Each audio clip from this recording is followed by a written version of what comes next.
Here was a question in which not only Pakistan was deeply and vitally interested.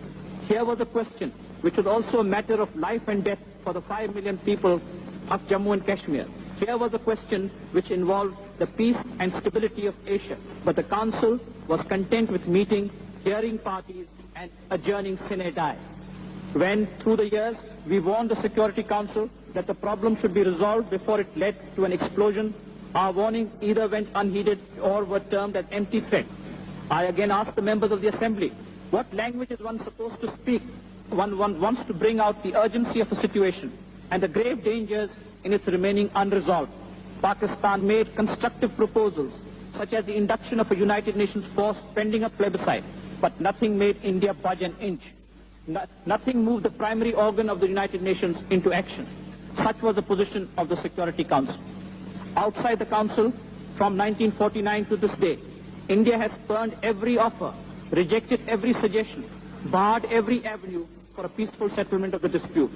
She has ruled out recourse to the International Court of Justice. She has rejected mediation, including that of the Secretary General. India's position was that she would retain the possession of Kashmir, which she had obtained by force, and all there was to negotiate was how best to establish her in that position.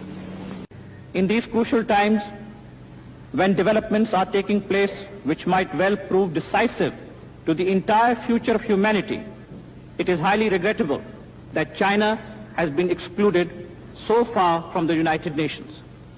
But if this exclusion continues, the United Nations will find itself powerless to apply itself effectively to international problems, particularly to those in Asia.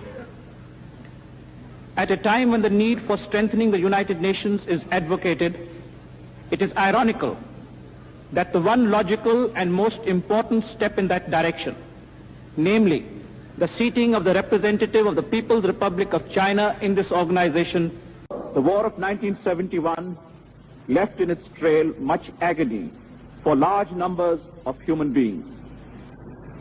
For 21 months, more than 90,000 Pakistani prisoners of war, including 20,000 civilians, even women and infants, have been kept behind barbed wires.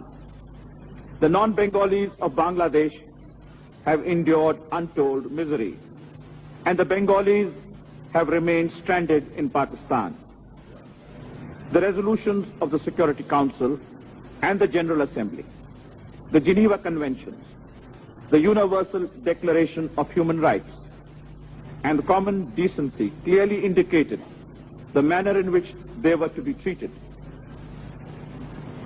The government of Pakistan reiterates its resolve to abide by the letter and spirit of the resolutions of the United Nations. In accordance with these resolutions, the government of Pakistan will not resist the admission of Bangladesh into the United Nations as soon as all our prisoners of war, including 195, have been repatriated to Pakistan.